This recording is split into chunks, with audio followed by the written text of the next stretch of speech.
Hello everyone, welcome to Bajirao IAS Academy current affairs analysis session.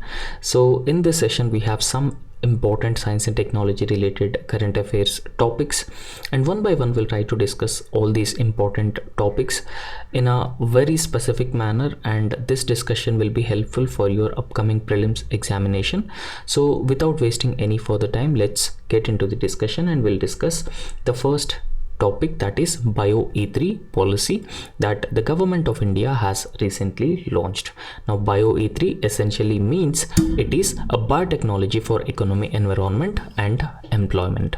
So we'll understand what exactly is this Bio E3 policy. So Union Cabinet, so it has recently approved this Bio E3 policy. So Bio E3 means biotechnology for economy, environment and employment. So it is a policy essentially aimed at fostering high performance bio manufacturing, right? So it focuses on high performance bio manufacturing. And in fact, this Bio E3 policy will also scale up efforts in high performance biomanufacturing with a stated ambition of achieving $300 billion bioeconomy by 2030. So bioeconomy or biotechnology has a lot of potential. So essentially this Bio E3 policy focuses on achieving that particular potential of the biotechnology, right? So in fact, the aim of this particular policy is to set forth a framework that ensures adoption of cutting edge advanced technologies, right? So it focuses on advanced technologies and also aligning innovative research which aimed at revolutionizing the biomanufacturing processes. So which department would be the lead department or the implementing department? So that is Department of Biotechnology would be the implementing department. And when we talk about the salient features of this Bio E3 policy, so it essentially focuses on innovation, research and development and development of entrepreneurship. In all these areas it is specifically focuses on, but the key concern of this Bio E3 policy is bio manufacturing, right? So leveraging the potential of the biotechnology or the bioeconomy. And in fact, there are other initiatives also to boost bioeconomy that the government of India has already launched. So if you look at those initiatives that the government of India has already launched, so National Mission on Bioeconomy was launched by the government of India. Remember that the nature of questions from these topics is that in which year National Mission on Bioeconomy was launched. So it was launched in the year 2016. So that's how questions are being asked. So you need to remember, so in which year this policy has been launched.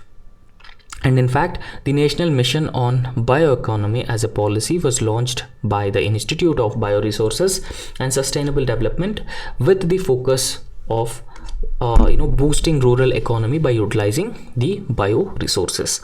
Secondly, National Biopharma Mission. So National Biopharma Mission was also launched in the year 2017, and in fact the National Biopharma Mission is an industry academia collaborative mission for accelerating biopharmaceutical development in the country. Thirdly, National Biotechnology Development Strategy. So it aims at 2000, this particular strategy timeline would be 2015 to 2025 years, with the aim of establishing India as world-class biomanufacturing hub. So that is the objective of National Biotechnology Development Strategy. And National Policy on Biofuels was also launched by the Union Government of India in the year 2018, and this particular policy aims to promote the production of biofuels from the domestic feedstock and allowing the end products to be brought into the value chain as a green energy. Now when we talk about the national policy on biofuels, so we all knew that how biofuels play a very important role, particularly making a transition from the fossil fuel based economy to a green economy. And within biofuels we have first generation fuels, second generation fuels and third generation fuels. So most of these fuels produced in such a manner that it would not result in emissions into the environment. It would not result in global warming, right? So it would not result in pollution. So because of that reason we have been emphasizing on production of more and more biofuels such as ethanol, right? we already have a ethanol blending program, right? So already 10% of ethanol blending is achieved, and the government aimed at achieving 20% ethanol blending into petrol as well. So this is the national policy on biofuel and national biotechnology development strategy that I have already emphasized on. Biotechnology is having a lot of potential, particularly in the areas of genetic engineering and a wide variety of other areas as well. So therefore, this biotechnology development strategy would be used to establish India as a world-class biomanufacturing hub. Now, when we talk about the biomanufacturing, it is with respect to vaccines, drug design, drug manufacturing, right? So medical equipment, so everything comes part of this biomanufacturing. So this particular strategy aimed at making India a biomanufacturing hub. Now, apart from that, national biopharma mission, so again, so it emphasizes on pharmaceutical development in the country, everything, right? So you just have to remember the years in which these policies are being launched. Next is National Space Day. So because recently India celebrated its first or maiden space day, so because of that particular reason, it is very important. Now don't confuse, because in previous class also we have discussed about satellite technology day, right? So when was the satellite technology day? April 19. So April 19, satellite technology day. So why we are celebrating this satellite technology day? Because of India's first satellite launched on April 19, right? So what was India's first satellite? It was Aryabhatta. So Aryabhatta was India's first satellite. So in order to celebrate India's first satellite launch, Aryabhatta, so April 19 is being celebrated as Satellite Technology Day. Remember that we are also celebrating 50th anniversary of this 50th anniversary of Aryabhatta's launch. So on that particular eve, so April 19 is being declared as Satellite Technology Day. So before discussing about National Space Day, you should also remember that India has National Technology Day, right? So we have National Technology Day and National Science Day as well, right? So don't confuse with all these terms. National Science Day. So National Technology Day is celebrated on May 11, right? So National Technology Day is celebrated on May 11, particularly to celebrate or to honor India's nuclear tests. India's nuclear test conducted. So in order to celebrate India's nuclear test, May 11 is celebrated as National Technology Day, and National Science Day is celebrated on February 28, right? So National Science Day is celebrated on February 28 because C.V. Raman discovered the Raman effect on that particular day. So because of that reason, so February 28 is celebrated as National Science Day, and May 11 is celebrated as National Technology Day, and April 19 is celebrated as Satellite Technology Day that we were previously discussing. So however, recently Indian government has announced National Space Day as well. So why this National Space Day is celebrated and when it is celebrated, so we'll understand about this. So India celebrated its first National Space Day on 23rd August.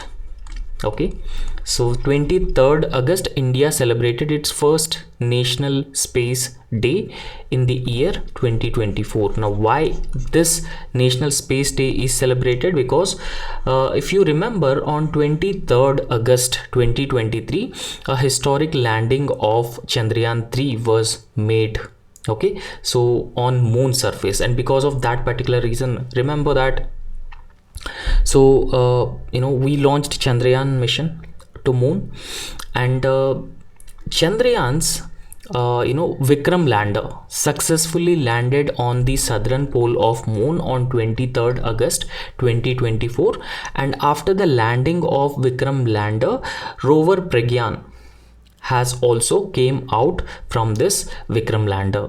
So on 23rd August, So Vikram lander was made soft landing on the southern pole of the moon, and because of that reason, every year 23rd August 2024, every year 23rd August will be celebrated as a National Space Day.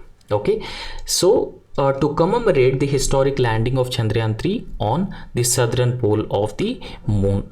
So National Space Day. So Chandrayaan 3 mission accomplished safe and soft landing of the Vikram lander. Right, so Vikram lander has made safe and soft landing on the southern pole of moon on this day. So with this, India became the fourth country to land on the moon. We have already discussed about that because previously US, Russia and China successfully made a soft landing on the moon's surface, and after those countries, India became the fourth country to successfully land on the moon. But it is the first country to successfully land on the southern pole of the moon, because no country has made a soft landing on the southern pole of the moon. And because of that reason, India became overall fourth country to made a soft landing on the moon's surface, but the first country to reach the southern pole of the moon. You need to remember this. And in fact, the soft landing was followed by the successful deployment of Pragyan rover. Okay, so about Pragyan rover also we have discussed. So there was a successful deployment of Pragyan rover, and Pragyan rover also conducted a lot of experiments on the lunar surface. Right, and apart from that, we have also discussed that International Astronomical Union has given the landing site name as Shiv Shakti Point. Right, so it is also known as Statue Shiv Shakti, that we have already remembered. So you need to understand one thing, that this is very important because you may get at least one question from all these data. Okay, so for example, the National Space Day, because it is celebrated for the first time. Now, why National Space Day is being celebrated? When is National Technology Day? When is National Science Day? And also when is Satellite Technology Day? So there is a potential of asking a lot of questions from this particular content itself, right? Because of that reason, it is very, very important, right? So you should also remember that India is the fourth country to successfully land on the surface of the moon, and first country to reach the southern pole of the moon. And in fact, Pragyan rover immediately deployed after the landing of the Vikram. And you should also understand this landing site was given the name Shiv Shakti Point or Statue of Shiv Shakti by the International Astronomical Union that we were discussing previously, right? So what is the theme of National Space Day this year? So it also has a theme. The theme of this National Space Day is touching the lives of while touching the moon, India's space saga. This is the theme of National Space Day, so which means touching the lives while touching the moon and India's space saga. Now we'll try to understand some important facts with respect to Indian Space Research Organization, right? So who is the father of India's space program? Dr. Vikram Sarabhai is the father of Indian space program, that you need to remember. Dr. Vikram Sarabhai. So Dr. Vikram Sarabhai is the father of Indian space program, right? So some facts with respect to Indian Space Research Organization, ISRO. So it comes under the Department of Space, which is directly under the Prime Minister. And apart from that, if you look at the genesis of Indian Space Research Organization, when it was established, in which year it was established. So Indian National Committee for Space Research was set up in the year 1968, right? So Indian National Committee for Space Research, it is also known as INCOSPAR, was set up in the year 1968, and ISRO was formed in the year 1969, superseding this Indian National Committee for Space Research. So you need to remember this. Let me erase this one so that these things will be clear for you. Okay. Okay. Yeah. right? So space research, this committee was first established in 1962. Sorry, it was first established in 1962, and ISRO was formed in the year 1969, superseding the Indian National Committee for Space Research that was set up in 1962, and it was brought under Department of Space in the year 1972. So these years are very, very important, so you just remember these years. And in fact, it directly comes under the Prime Minister, as I have already told you, because the Department of Space is directly under the Prime Minister, right? So Department of Space is under Department of Space there are certain autonomous bodies, and ISRO also comes under it. And apart from that, Indian Space Authorization Center also comes under this, and central public sector undertakings are also part of the Department of the Space. And there are certain autonomous bodies as well under this. And apart from that, Antrix, the commercial arm of ISRO, also part of this central public sector undertaking, and New Space India Limited is also part of central public sector undertaking enterprises under the Department of Space. Now, what is the mandate of ISRO? The mandate of ISRO is it is a national space agency, and development and application of space technology for various national needs is the mandate of ISRO. And when we talk about the composition of Indian Space Research Organization, so it is headed by a chairman who is a secretary of Department of Space, and chairman of Space Commission, the apex body that formulates the policies and oversees the implementation of Indian space program. Okay, so these are some details, but it is not that important for you. But you need to remember that Department of Space comes under Prime Minister.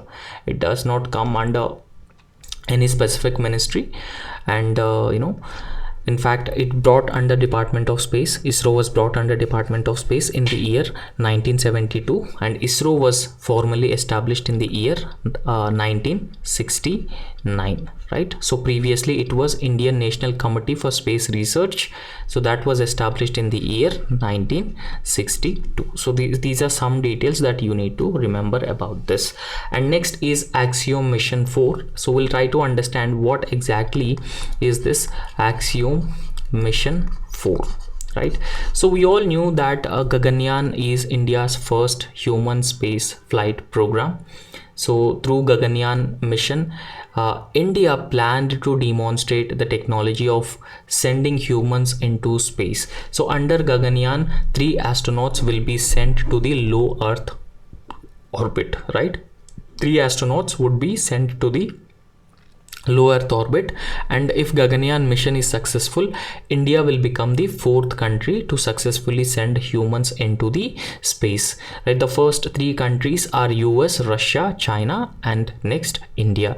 So this mission, Gaganyaan mission, will be planned anywhere in the year 2025. So as part of this Gaganyaan mission, India, particularly Indian Space Research Organization, has been planning to train the astronauts in the International Space Station, because remember that we have the goals of building our own space station by the year 2035. So in order to achieve those goals, it is very important that we have the technology to send humans into the space as well. So India selected astronauts Subhanshu Shukla and Prashant Balakrishna Nair. So they were group captains in the Indian Air Force for Axiom 4 mission. So what is Axiom 4 mission? So this is India-US space collaboration. So this is India-US space collaboration. So under this Axiom 4 mission, what generally happen is that the astronauts who are selected for the Gaganyaan mission will be sent to the International Space Station by US. So that is Axiom 4 mission, right? So as part of this, Subhanshu Shukla and Prashant Balakrishna Nair, so they were group captains in the Indian Air Force. They were selected for the Axiom 4 mission. Now what is this Axiom 4 mission, or also known as AX4? So you need to remember these 2 names, because it is important, right? So it is the 4th private astronaut mission of NASA and a private US company, Axiom Space. So Axiom is a private US space firm, right? So in fact, it is the fourth private astronaut mission between NASA and a private space firm in US, that is Axiom Space. And in fact, it is expected to dock with the International Space Station for at least 14 days, and Axiom Space has contracted SpaceX as a launch provider. So SpaceX will launch the astronauts into the space, particularly to International Space Station.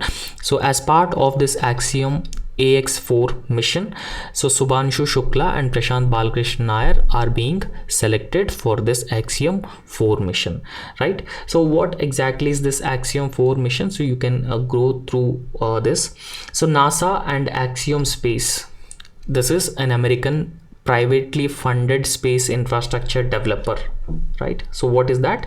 Axiom Space.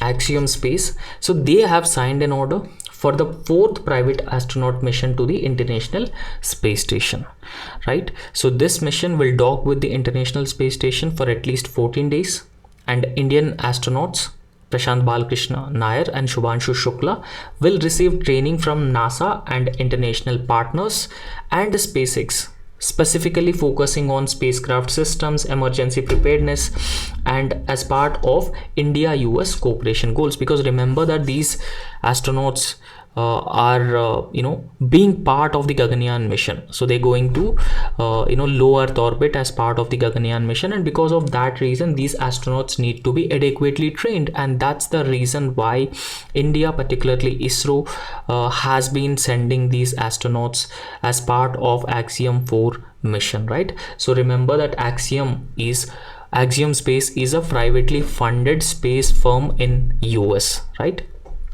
And Gaganyaan's one astronaut to travel to the International Space Station, so non-NASA mission, but 2 scientists are being selected, right? So what is this Axiom mission? So we have already understood, right? So ISRO shortlisted 2 Gaganyaan astronauts for a mission to an International Space Station with collaboration with NASA. Okay, so this mission scheduled to take place no earlier than October 2024. That means anywhere 2025 this mission would takes place, and the selected astronaut will undergo additional training in the United States, and the mission will dock with the International Space Station for 14 days, with SpaceX handling the transportation under the contract from Axiom Space. So Axiom Space has given the contract to the SpaceX. So SpaceX is again one revolutionary private space firm of Elon Musk, right? So now Axiom Space has a contract with the SpaceX to send these astronauts into the International Space Station as part of Axiom 4 mission. So I hope you have understood this Axiom 4 mission. So next, World Health Organization has recently declared that monkeypox is a public health emergency of international concern, right? So public health emergency of international concern means that mpox has the potential to become a pandemic, right? So it has a potential to become a pandemic like COVID-19 pandemic. So therefore it is very important that all countries should sit together, and they should also bring in the regulatory environment to regulate and control mpox, because World Health Organization, through public health emergency of international concern, alerts people, right? So it set a caution for the world that mpox could become a pandemic, so therefore adequate preparedness is necessary. So that is public health emergency of international concern. Remember, about this particular thing we have already previously discussed in our news analysis. Also we have been regularly discussing about the mpox disease, right? So we'll try to understand what is mpox disease, how it is being caused, and what are the symptoms, right? So mpox is a viral illness. There may be a question that mpox is caused by, because mpox is in news recent times. So mpox is caused by which kind of a pathogen? Bacteria, virus, protozoa, fungi, right? So you need to understand mpox is a viral disease, or it is a viral illness. That means it is caused by virus. So mpox is caused by a virus called monkeypox virus, and this belongs to genus Arthropoxvirus, right? So this is very important. Mpox is caused by monkeypox virus that is being caused by a species genus Orthopoxo virus. And apart from that, the first detected case of Mpox was in the year 1970 from the Democratic Republic of Congo in Africa, right? So this was the first detected case of Mpox, and in fact Mpox also spreads via close contact with already infected individuals, and whenever any person infected with the Mpox disease, it could cause a flu-like symptoms and pus-filled skin lesion as well, right? So you can see that there are some different changes that you could observe on your skin. So whenever you are being infected with the Mpox disease, so in India there are a very less number of cases of Mpox, but there is a concern with respect to Mpox because last 3-4 months Mpox was in regularly news. So because of that reason, there may be a questions on Mpox as well. This is also very important. So however, when we talk about the medicine or the vaccine available for Mpox, as of now, there is no standard vaccine available specifically for this Mpox disease, and that is also another cause of concern. So vaccines and therapeutics developed for smallpox. Smallpox is another disease, right? So whatever vaccines and whatever therapeutics are being developed for the smallpox are being approved to use in some countries. So smallpox vaccines can be used for the Mpox disease. Okay, so some countries allowing the use of smallpox vaccines to the Mpox disease. However, apart from this, there is no standard vaccine available for the Mpox disease, and that is the cause of concern. And in this, you need to understand that recently Mpox has declared this public health emergency of international concern, and it is caused by a monkeypox virus and a species of genus Orthopoxo virus, and it was first detected in 1970 in Democratic Republic of Congo, and it spreads via a close contact and tends to cause a flu-like symptoms or pus-filled skin lesion. And you should also remember that as of now, there's no standard vaccine is available, but smallpox is another disease. So smallpox vaccines and therapeutics can be used for the monkeypox, and some countries have accepted this. Okay, so next, dengue. So we'll also understand about this. So dengue is one of the disease. So this is a cause of concern, right? So this is a cause of concern because in recent times there are number of dengue cases which have been increasing manifold, particularly in tropical countries like Africa and India, right? So climate change is also associated with this disease, dengue. So dengue is an indigenous tetravalent dengue vaccine. So dengue all has proceeded towards its phase 3 clinical trials, and because of this particular reason it is in news. Okay, so an indigenous that India has been developing this dengue all. So dengue all has proceeded towards a phase 3 of clinical trials. Now you should remember that without before approving any medicine or any vaccine, so it has to go through the clinical trials, right? So clinical trials essentially to test the efficacy of any vaccine, or in order to understand the shortcomings or any negative characteristics associated with that particular vaccine. So first phase of clinical trial, second phase of clinical trial, and third phase of the clinical trials. So after the clinical trial, so the drug or a vaccine would be approved. However, one thing that you need to understand for this dengue disease, as of now there is no vaccine, and that is a cause of concern because it has been increasing the fatality rate, right? So who are infected with the dengue disease, if they don't receive proper treatment, it would be fatal for them.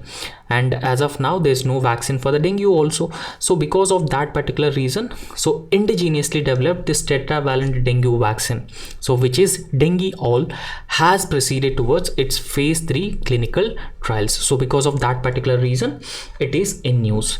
Now dengue is also known as a break-bone fever. So it is also known as break-bone fever. So this break-bone fever is a viral infection. That means it is being caused by virus that transmits with the bite of infected female Aedes mosquito. So please remember, this is very important. you need to remember this. So dengue disease is a viral infection and that transmits from the bite of infected female Aedes mosquitoes. They also cause other diseases such as chikungunya and Zika. So remember that these female Aedes mosquitoes, Aedes aegypti mosquitoes, also cause chikungunya and Zika. Right? So dengue is found in tropical and subtropical climates. Remember that the African continent, most of the African continent is in the tropical and subtropical range, and India is also located in the tropical range, and the climate is suitable for the growth of these type of mosquitoes, and that is one reason for the increased number of cases of dengue in Latin America, Africa, and countries like India and other countries in South Asia. And apart from that, so it can further escalate to severe conditions like dengue hemorrhagic fever and dengue shock syndrome in adults, right? So if a person is this viral infection of dengue, it transmits through the bite of infected female Aedes aegypti mosquito, right? So once the person is infected with this virus, so he could develop the symptoms or conditions like dengue hemorrhagic fever. So that results in drop in platelets, and dengue shock syndrome in adults. So these are two important conditions which are associated with the dengue disease. And as of now, the other thing that we need to understand, that there's no antiviral treatment. There's no antiviral treatment for dengue is available, and even no licensed vaccine against dengue disease in India. And that's the reason that we have been looking for a vaccine to reduce the number of infections with respect to the dengue disease, and also reduce the fatality rate, because it is a cause of concern, a lack of vaccine, and at the same time a manifold increase in the number of infected persons in India is a cause of concern. And because of that reason, this vaccine is being developed to treat dengue. Okay, so you should remember the vaccine.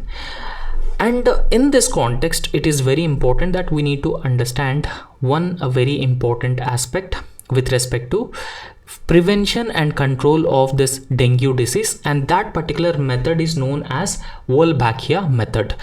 So why we are discussing this Wolbachia method is because of a question that was asked by UPSC. So Wolbachia method is sometimes talked about with reference to which of the following. So this was the question that UPSC has asked, I think in the year 2023. So in the year 2023, UPSC has asked about this Wolbachia method, right? So a Wolbachia is a method to control the mosquito population. So how mosquito population would be controlled using this Wolbachia method?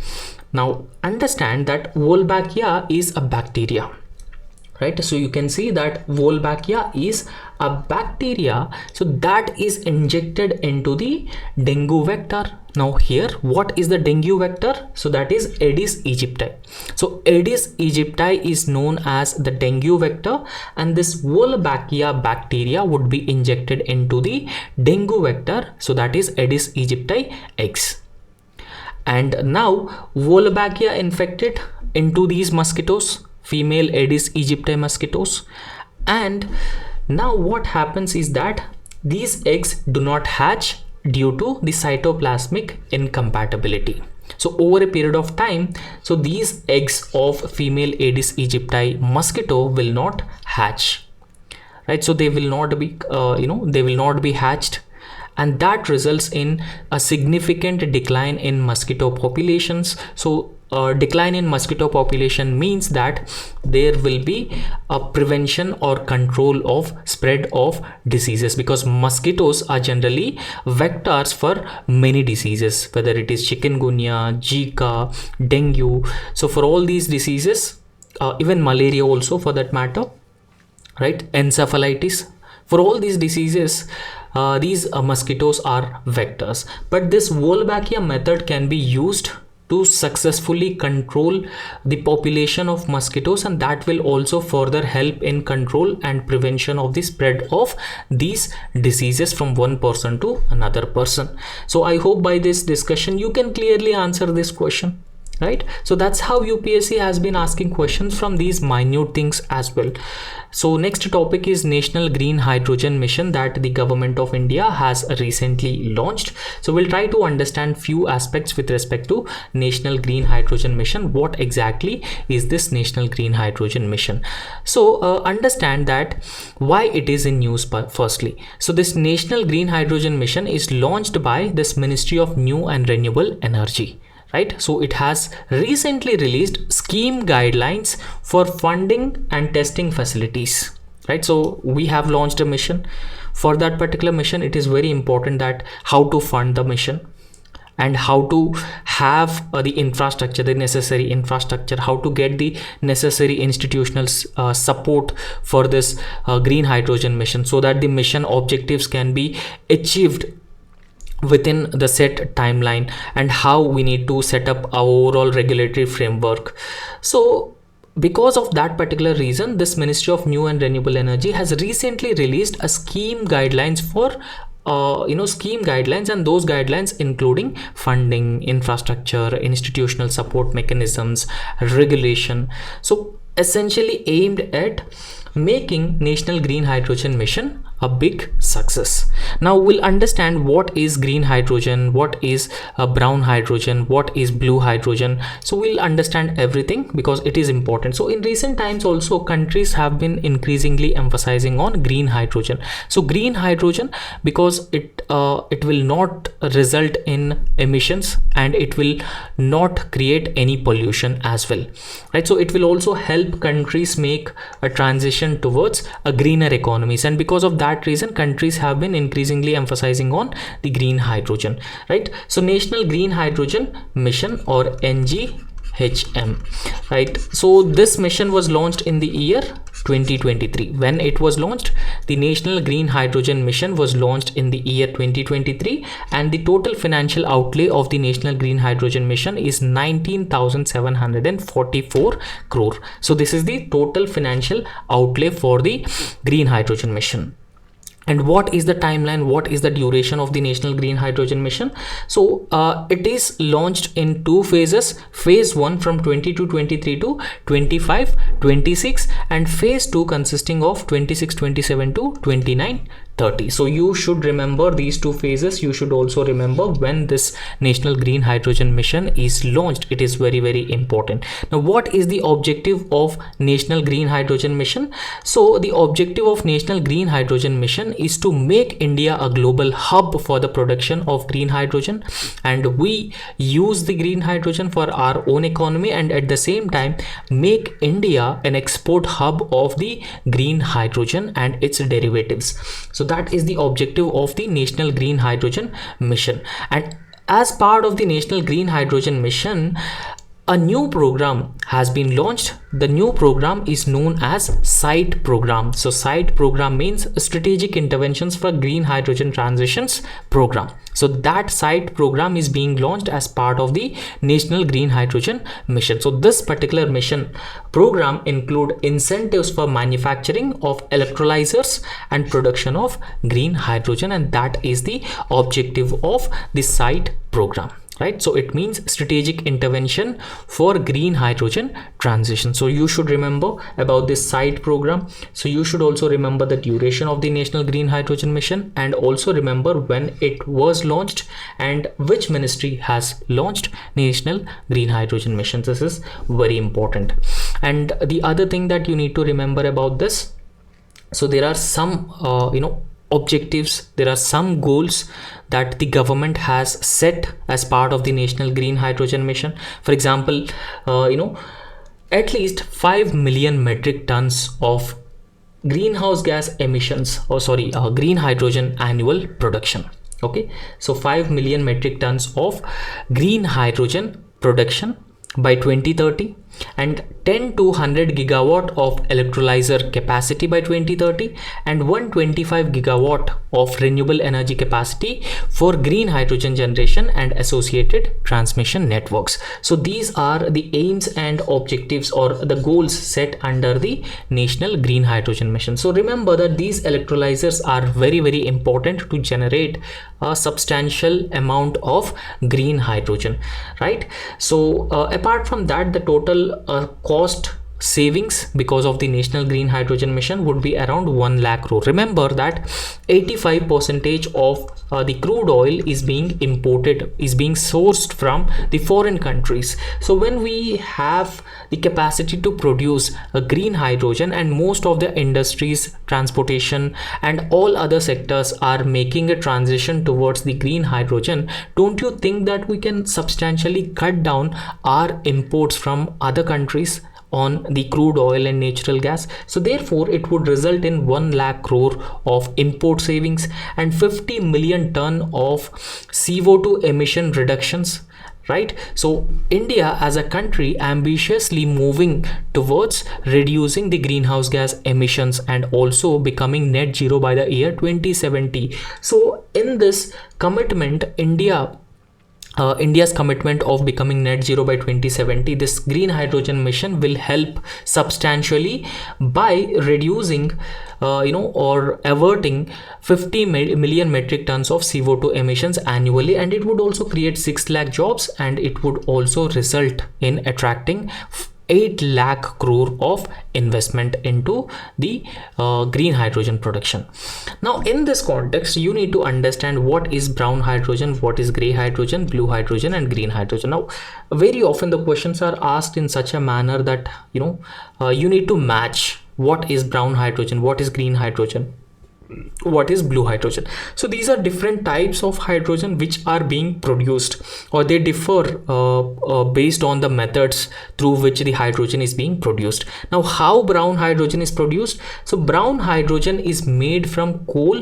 CO2 is emitted into the atmosphere. Now we use coal, that is a fossil fuel. Now when we use coal to produce hydrogen, that is known as brown hydrogen, but in this process CO2 is emitted because coal is a fossil fuel, and this CO2 is emitted into the atmosphere. So that means it is also resulting in global warming because it results in the emission of CO2 into the atmosphere. So therefore creation of brown hydrogen would result in global warming.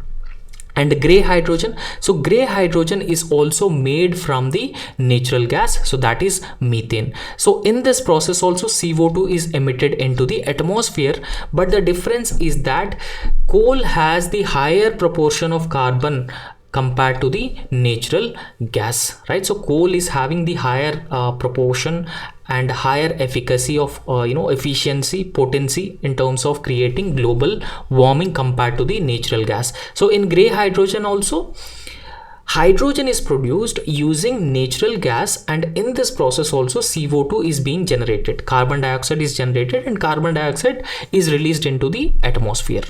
Now blue hydrogen, so what is the process of blue hydrogen? And again in the process of blue hydrogen also natural gas would be used, but the difference between gray hydrogen and blue hydrogen is that CO2 is captured and stored. CO2 will not be released into the atmosphere, rather CO2 will be captured and it will be stored, right? So this is known as carbon sequestration, right? So you might have heard about this carbon sequestration. So in this process carbon would be captured and stored, so thereby reducing the global warming by producing blue hydrogen. However, green carbon, so no fossil fuels will be used and no carbon dioxide will be released into the atmosphere. So this will be made from the renewable energy and no CO2 is emitted. For example, solar energy, wind energy, tidal energy. So we use the energy to produce hydrogen, and in this process there will be no use of fossil fuels and there will be no emissions of the CO2, and that's why it is a green hydrogen, and National Green Hydrogen Mission will focus on this component of the hydrogen. So producing green hydrogen, so that will not use fossil fuels and that will not result in emission of fossil fuels. And I hope you have understood about the high carbon, brown hydrogen, gray hydrogen, blue hydrogen, as well as green hydrogen. So next is a snow blind malware. So we'll try to understand what exactly is this snow blind malware. So in recent times, these type of a malware and ransomware are very often in use, and in your examinations also these kind of things are being regularly asked. Now what is the snow blind malware? So this is a new malware. It is called as snow blind because it has been targeting the Android phones. Now what is a malware? So malware, for example, if you click a link and if you download an app, so if you click a link and if you download an app, so generally the malware just enters into your system, and that would regularly track, monitor, and even store your personal financial information, so thereby having access to your personal information, and that is known as snow blind malware. Okay, so a new malware called snow blind is targeting the Android phones. Now about this snow blind malware, so this is a malware that has been targeting the Android devices to steal banking and other sensitive information. Right, so as I've already told you that when you download any app, you click on any link, so this malware enters into your phone and that will steal your banking, personal, and all other sensitive information. And what is a malware? Or you have to understand what is a malware. So malware is a malicious software. Right, so it is any program or file that intentionally harmful to a computer network or a server. So that is known as, or that is the definition of malware. And in fact, people usually get this virus by downloading a malicious app. So that looks very legitimate. Any app, any any link that looks very, very legitimate, but that is malicious once it enters into your mobile phone, so that steals your personal financial information. Right, so that is the definition of malware. And the recent malware that has been targeting the Android phones is the snow blind malware. So you may get a question that snow blind is in news in recent times. So now what is this? So it is a malware. Okay, so it is a malware that has been targeting the Android phones. Okay, so next topic is that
yeah, sorry about that. Okay, so next topic is tokamak fusion reactor. Right, so what exactly is this tokamak fusion reactor? So as of now, if we look into the nuclear reactors which are being used to produce nuclear energy, so that is also some form of clean energy, I would say. right? Because it would result in almost less or zero emissions into the atmosphere, and because of that reason it is known as clean energy. And now countries have been looking into the nuclear energy. So that is one way to reduce dependence on the fossil fuels, and energy production potential and efficiency is also very high when it comes to the nuclear energy, right? So however, nuclear as of now, most of the nuclear reactors are nuclear fission reactors, but nuclear fusion reactors have several times higher potential than the nuclear fission reactors, and that's why countries have been focusing on nuclear fusion reactors. So countries have been investing a lot on research and development with respect to development of the nuclear fusion reactors, because they can generate a huge amount of nuclear energy compared to the fission reactors, right? So as part of this research, as part of this effort to develop nuclear fusion reactors, recently a tokamak fusion reactor is in news because China has developed a superconducting tokamak device. So this is world's first high temperature superconducting tokamak device. So its name is HH70. You should remember that China has made world's first high temperature superconducting tokamak device, HH70. So this is also known as the artificial sun, right? Because if you look at the sun, so internally energy is being generated by the sun through the nuclear fusion. So nuclear fusion is the mechanism through which energy is being generated by sun. However, this nuclear fusion requires a very higher temperatures. It requires a very high temperatures, and very often it is not possible to achieve such a high temperatures, and that is a drawback of nuclear fusion reactors. However, China has recently made world's first high temperature superconducting tokamak device. Its name is HH70. So you should remember this. And apart from this, European Union and Japan have also inaugurated JT60SA. Right, so JT60SA. So this is world's largest and most advanced tokamak fusion reactor. Right, so this has been inaugurated in Japan and pledged support to advanced research for the International Thermonuclear Experimental Reactor. Remember that there was already a question on International Thermonuclear Experimental Reactor. So this is an international collaboration which focuses on nuclear fusion, right? So which focuses on the research and development on nuclear fusion technologies, that is the International Thermonuclear Experimental Reactor. Okay, so in fact, Japan and European Union pledged support to advanced fusion research for the International Thermonuclear Experimental Reactor, a process by which two light atomic nuclei combine, right? So two lighter atomic nuclei would combine to form a single heavier one. So in this process, they would release a massive amount of energy, and that is known as nuclear fusion. So this is known as nuclear fusion, and sun is sun's energy, right? So the light that we receive generally is generated through the nuclear fusion mechanism, right? So this is nuclear fusion. However, one disadvantage is that this nuclear fusion requires a very higher amounts of temperatures. However, what is nuclear fission? What is a nuclear fission? Based on nuclear fission is the technology most of the nuclear power plants or nuclear reactors essentially working across the world. So nuclear fission means, so it is a large atomic nuclei. So this large atomic nuclei would split into two smaller atomic nuclei. and in this process also they release energy.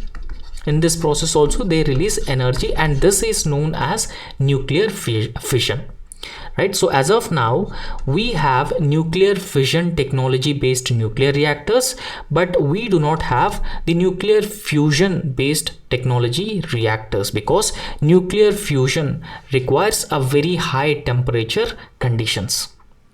Okay, so in this context you should also understand this. China has made world's first high temperature superconducting tokamak device, HH70, and that would further help in the nuclear fusion reactor technology. And in fact most of the fusion reactors use a mixture of deuterium and tritium. Okay, so deuterium and tritium will be used, right? So so both deuterium and tritium are hydrogen atom isotopes, so they contain extra neutrinos. So this is very, very important, right? So this is very important, so that you should remember this as well.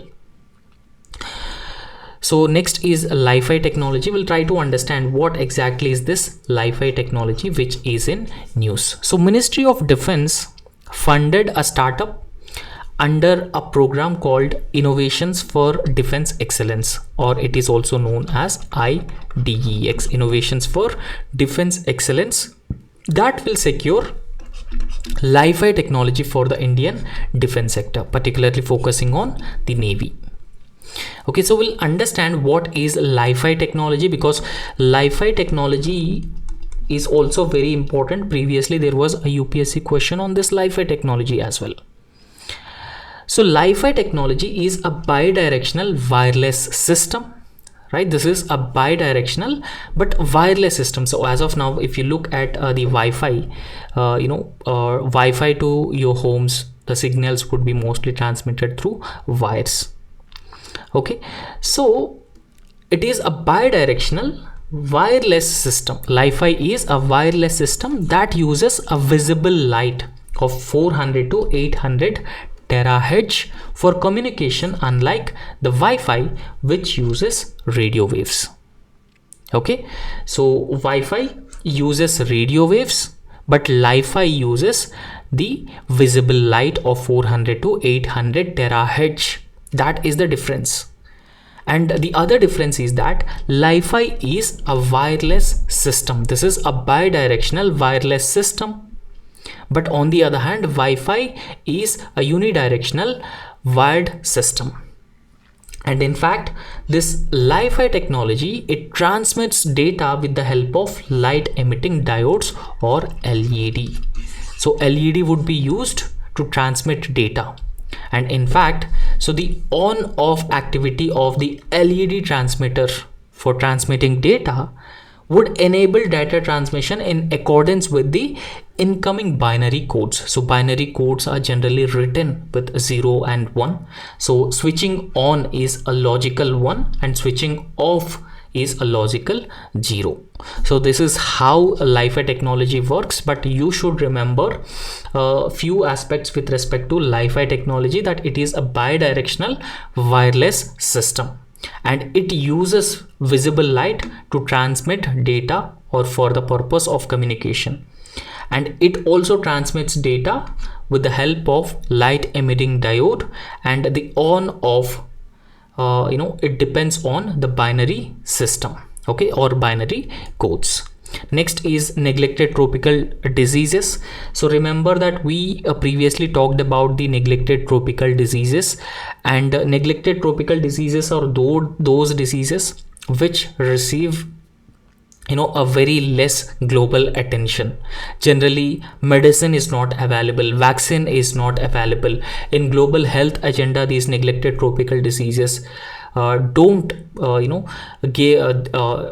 they don't have adequate space, global health platforms. So however, recently World Health Organization published a report, and the title of the report is a Global Report on Neglected Tropical Diseases of 2024. So we'll understand what are those neglected tropical diseases, and most of these neglected tropical diseases are prevalent in countries like India, and other countries in South Asia and Africa. Right, so WHO published this report. So first thing that you should remember, Global Report on Neglected Tropical Diseases 2024. And what are these neglected tropical diseases? So neglected tropical diseases are a diverse group of conditions, right? So they are a diverse group of diseases, and these diseases mainly prevalent in the tropical areas. Now, what are the tropical areas? I hope you knew what are the tropical areas. Equator, Tropic of Cancer, and Tropic of Capricorn. So all the countries which falls in this range, so they are known as tropical countries, right? So they are prevalent in these tropical areas, and in fact these neglected tropical diseases, or NTDs, are caused by a variety of pathogens including viruses, bacteria, parasites, fungi, and toxins. Right? So number of pathogens causes this neglected tropical diseases. And in fact, these diseases are called as neglected diseases because they are almost absent from the global health agenda. Nobody takes care of these diseases. So they are almost absent from the global health agenda. And in fact, there's low global funding to deal with these diseases. Right? And in fact, these diseases are also associated with stigma and the social exclusion as well. Right? So, however, the countries which are poor, underdeveloped, or developing have a very high burden of these neglected tropical diseases. And in fact, since due to lack of vaccine, lack of medicine for these diseases, there's a high fatality rate. And the infection rate is also very high in these poor countries, and that is a cause of concern. Right? So since Western countries or the developed world is not impacted by these diseases, so these diseases receive a less global attention. So neglected tropical diseases have historically ranked very low and almost absent from the global health policy agenda. Right? So however, in 2015, Sustainable Development Goals were established by the United Nations. Right? So these Sustainable Development Goals should be achieved by the world by the year 2030 with specific focus on developing and underdeveloped and small island developing nations. Right? So when these Sustainable Development Goals were launched in 2015, only then these neglected tropical diseases were also started getting the attention from the international community. Right? So because Sustainable Development Goal number 3, right? So Sustainable Development Goal number 3 emphasizes on health, right? So quality health. But these countries in the tropics have been still suffering with number of these diseases, but they lack vaccines, they lack medicine for those diseases. Right? So that's why from the Sustainable Development Goals times, so they are getting some attention at the global level. So India has world's largest absolute burden of at least 10 major these neglected tropical diseases such as hookworm, dengue. Remember that we have just discussed about dengue. Dengue lack vaccine. Dengue lacks any medicine. And India has been making efforts to indigenously develop its own dengue vaccine. So dengue is also neglected tropical disease, and that's why there's no vaccine for this disease. Because you can see there is a very less prevalence of dengue disease in the developed world, and that's why it is almost absent from the global health agenda. And apart from that, India also has a higher burden of lymphatic filariasis, leprosy, kala ajar, rabies, and all these diseases, trachoma and cystic courses. So all these diseases. Now, what are some neglected tropical diseases? This is also important. So which of the following diseases are known as neglected tropical diseases? There may be a question. Right? So you can go through all these neglected tropical diseases. So protozoan neglected diseases, Chagas disease, leishmaniasis, human African, and trypanosomaniasis. and viral neglected tropical diseases, dengue, chikungunya, rabies, and non-infectious diseases or conditions like snake bite and even envenoming.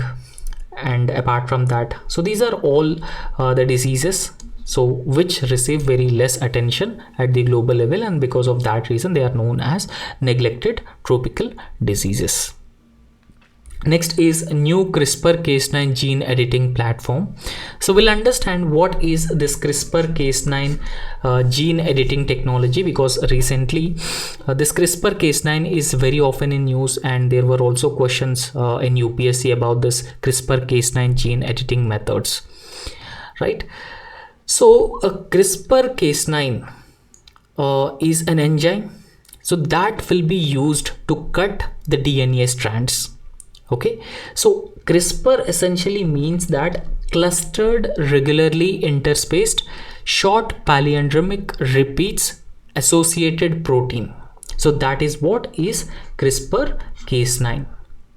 I'm repeating. So clustered, regularly interspaced, short palindromic repeats associated protein 9 is CRISPR-Cas9. And in fact, CRISPR-Cas9 is a type of genome editing technology. So this CRISPR-Cas9 technology can be used to edit the genome, right? So for example, human beings have the DNA, right? So DNA and nucleotides. So generally in biotechnology or genetic engineering, the genomic structure can be altered, deleted, and it can be modified, and it can also be inserted, right? So to get specific desired characteristics, and also remove some genes which results in some form of diseases, or even alter the genetic makeup. So in order to do so, we require a technology that could actually cut the genome at a specific locations, right? So it could cut the genome at the specific locations, and this CRISPR-Cas9 can also be used to edit the genome, right? So we can use CRISPR-Cas9 to specifically alter, modify, add, or remove these genes, right? So in fact, it is 105 cognate to change genetic code or edit DNA at a particular location. For example, this is a human DNA. DNA is deoxyribose nucleic acid, and this CRISPR-Cas9 can be used to alter, change, or even edit the deoxyribose nucleic acid, right? So how this CRISPR-Cas9 work? So it works as cut and paste mechanism. You just cut and then paste mechanism on the DNA strands, and genetic codes that need to be changed are also identified by the CRISPR-Cas9 technology. And in fact, the Cas9 protein is used as a pair of molecular scissors. So these are also known as the pair of molecular scissors. They can be used to cut the specific DNA parts, right? So allowing modifications to the genome. And what are the applications of CRISPR-Cas9? Now, why we need to cut the gene, why we need to alter, change, modify the genome structure of human DNA? So as I've already told you that there may be some desirable characteristics. So we wanted those desirable characteristics we can include, and we can also remove certain diseases which are genetic in nature, right? So edit genes in human embryo. So we can edit genes in human embryo using CRISPR-Cas9, and we can also change genetic codes of crops to improve crop resilience, and also treating diseases like sickle cell disease as well, right? So sickle cell anemia is a genetic disease. So we can cure this sickle cell anemia disease by altering the genetic structure of the infected or affected individual, and that is the application of CRISPR-Cas9 technology, right? So you can also go through the CRISPR-Cas9 technology in a very detailed manner here. So CRISPR-Cas9 is a unique technology that enables editing parts of a genome by removing, adding, or altering the sections of DNA. Okay, so you can edit the genomic structure. Now how it is being edited, so you can see here. Now how CRISPR-Cas9 works, so as we have already discussed about this, so you can go through it. So you can just pause the video and you can go through it, because it is not that important, right? So you just have to understand the basic thing itself. Next is a DAKSH project. So what is this DAKSH project, which is also very important, and it is also in news recent times. So recently, Indian Institute of Technology Bombay leading this DAKSH project. So it has been leading this DAKSH project. So we'll understand about this DAKSH project first, and then we'll come to this. So it is one of the most ambitious project to build 2 high energy space telescopes for the study of explosive astrophysical sources. So for example, in the outer space, explosions would regularly take place. So in order to study those explosions, and in order to understand those phenomena, and also understand how Earth, planets, stars have evolved, and other important scientific underpinnings can be understood by studying those explosives in the outer space. So through DAKSH project, IIT Bombay, along with the other important institutions, in collaboration with the Physical Research Laboratory, Tata Institute of Fundamental Research, and the Raman Research Institute. So IIT Bombay is leading this DAKSH project. Okay, so what is the DAKSH project? So build 2 high energy space telescopes, right? So 2 high energy space telescopes. So that is the objective of DAKSH project, because through these space telescopes we can study the outer space explosions of the astrophysical sources. So IIT Bombay is the leading agency or leading institute of this DAKSH project, but IIT Bombay, in collaboration with other institutes such as the Physical Research Laboratory, Tata Institute of Fundamental Sciences, and Raman Research Institute. So all these institutes have come together and they are collaborating on this DAKSH project with the objective of building 2 high energy space telescopes. So some details with respect to DAKSH project. It is an ambitious proposal to build these 2 high energy space telescopes. So we already understood this. So each telescope will be equipped with sensors to cover low energy to high range energy bands. Now what are the objectives of DAKSH project? So it has a range of objectives such as detect, localize, and even characterize high energy counterparts to gravitational wave sources.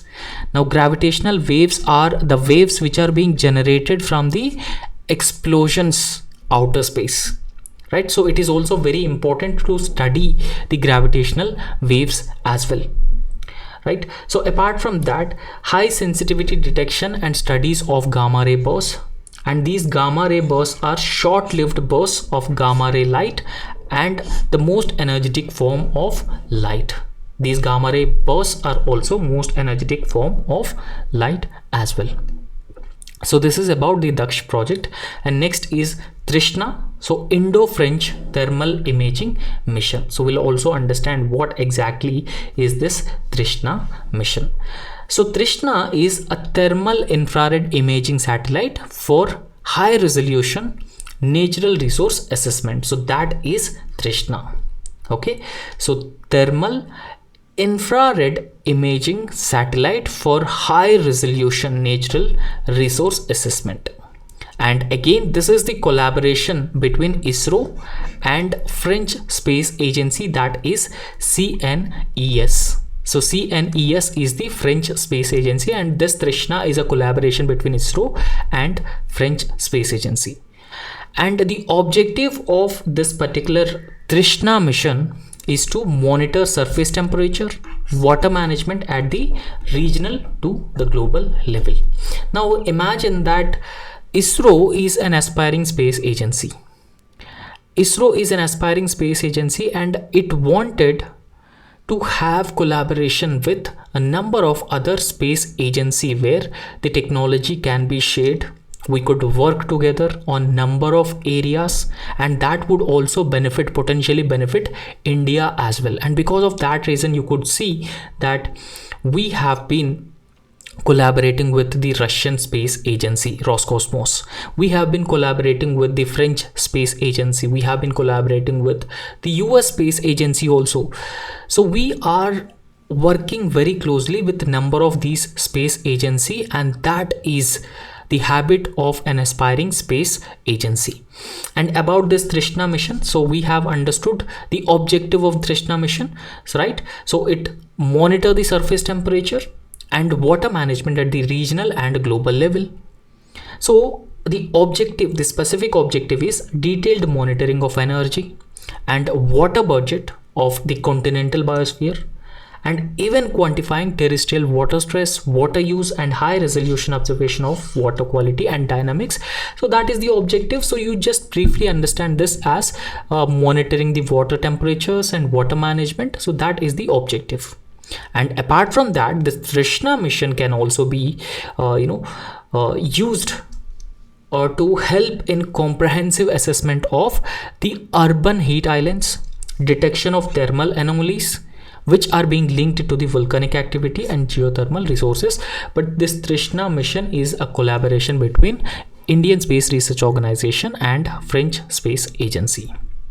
Next is a biopharmaceutical alliance. So we'll also understand what is the biopharmaceutical alliance, what is its importance, what is its objectives, and when it was formed.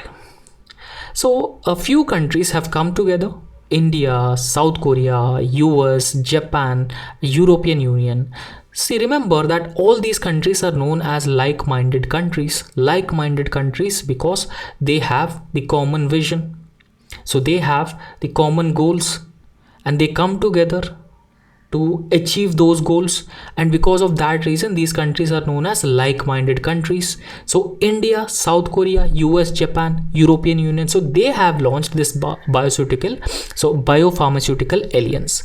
So in response to the drug supply shortages which are being experienced during the COVID-19 pandemic. Okay, so there's no doubt that COVID-19 pandemic is a public health emergency of international concern, and during COVID-19 pandemic there's shortage of medicine, shortage of hospital beds, and even inadequate supply of oxygen that has led to many countries suffering a lot. So in order to overcome such public health emergency, so these like-minded countries have come together and they have launched the biopharmaceutical alliance. So I hope you have understood this. And in fact, this announcement of setting up a biopharmaceutical alliance was made during an inaugural meeting of the Biopharmaceutical Alliance during Bio International Convention of 2024. So in this meeting, the setting up of biopharmaceutical alliance was made. And what is the significance of the biopharmaceutical alliance? So it has the following significance: build resilience, sustainable and resilient supply chain in pharmaceuticals, as production of essential raw materials, ingredients is concentrated in few countries. Because for example, India, so around 85% of the active pharmaceutical ingredients are imported from China, right? So APIs are very important for the pharmaceutical manufacturing, but APIs production is largely concentrated by few countries. So in this context, what we would like to achieve, supply chain resilience. Now, as part of the biopharmaceutical alliance, countries would coordinate, collaborate on biopolicies, regulations, research and development, support measures with the other member countries. Next is graphite. right? So we'll understand what is graphite and why graphite is in use. So recently India has initiated discussions with Sri Lanka to acquire graphite mines, because Sri Lanka has graphite mines and India is initiated discussions to acquire graphite mines in Sri Lanka. And in fact, so India has 30 very important minerals. They are known as critical minerals, and graphite is one of the 30 minerals that India has recently declared. And in fact, if you look at the graphite, so graphite is also known as plumbago, or it is also known as black lead, right? So graphite is also known as plumbago or black lead, and a stable form of naturally occurring carbon is graphite. Okay, so graphite is a stable form of naturally occurring carbon. And what are the properties of graphite? So graphite has some unique properties. For example, a gray to black metallic luster, and it is extremely soft and cleaves, and it also splits into layers with a very light pressure. And it is also a very good conductor of heat and electricity as well, and it is also resistant to attack by ordinary chemical agents. And since it is having such a unique peculiar properties, and because of that reason, graphite has a very important applications in number of industries and even defense also. Now when we talk about the applications of graphite, so EV battery making components, it can be used in lubricants making, pencils and foundry facings, paints and crucibles. So in all these things, graphite can be used extensively. And next is Naegleria fowleri. So Naegleria fowleri is also known as brain eating amoeba. So this is also known as brain eating amoeba, right? So why it is known as brain eating amoeba? Because recently there were cases of Naegleria fowleri infecting people in states like Kerala, and because of that reason it is in news, right? So it is an amoeba, a type of a unicellular organism. So amoeba is a unicellular organism. So this is Naegleria fowleri. So this Naegleria fowleri amoeba, a unicellular organism, thrives in soil, warm freshwater lakes, rivers and even hot springs. So in these particular conditions, Naegleria fowleri thrives, right? So it increases its population. And if amoeba reaches nose and brain, for example, imagine that you have gone to this particular river and you started swimming in that river, and if this amoeba reaches the nose and brain, it can result in infection, and this infection is called as primary amoebic meningoencephalitis infection, right? So which is also known as PAM, primary amoebic meningoencephalitis.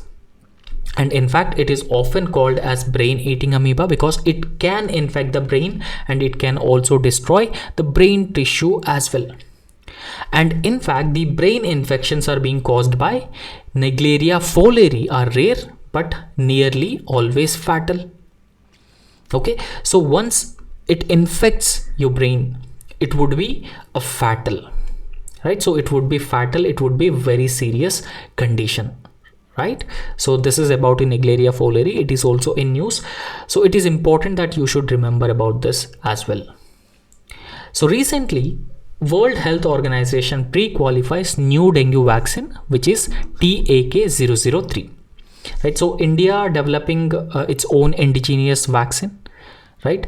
That we have just discussed, which is in clinical trial phase, right? So however, the other topic is that World Health Organization recently pre-qualifies new dengue vaccine, that is TEK003. Now we'll understand about this as well. So this vaccine is developed by Japan's pharmaceutical company Takeda. So this Japan's pharmaceutical company Takeda has developed a dengue vaccine TEK003, and in fact it is a live attenuated vaccine. Now, what is a live attenuated vaccine? So live attenuated vaccine means that the antigens are just weakened, and those antigens will be used as a vaccine, used in a vaccine. So when you inject the weakened antigens into your body, that would stimulate the response of antibodies. So antibodies would start acting against the dengue pathogens, right? So this is how the antibodies response would be stimulated by administering a vaccine that consists of this live attenuated vaccine or containing weaker version of the 4 serotypes of the virus that causes dengue. The efficacy and the potency of the pathogen, dengue causing pathogen, is weakened, right? So it would be weakened, and it would be added into the vaccine, and then vaccine would be administered. And once the vaccine would be administered, the weakened serotype of dengue causing virus enters the body, and that would stimulate the antibody response, right? So that's how antibodies would develop against the dengue disease. Okay, so this is the second dengue vaccine to receive WHO pre-qualification. Following the first vaccine was CYD TDV vaccine. Okay, so in fact World Health Organization has also recommended that the use of TECHNOLOGY-2 in children aged 6 to 16 years in settings with high dengue burden and transmission intensity, right? So in fact World Health Organization has also recommends to use this vaccine for children in the age group of 6 to 16 years. And what is this pre-qualification of vaccine by the WHO? So it was created in the year 1987 to assure the quality of vaccines which are being distributed by the UN purchasing agencies, right? So apart from that, there are some other details with respect to dengue that we already discussed about this, right? So dengue is being caused by female Aedes aegypti mosquitoes and Wolbachia. We have understood this. You can pause the video and you can go through this as well, right? So essentially that's all in this session, and thank you so much. So if you like our work, so please subscribe our YouTube channel and also hit the like button. Thank you.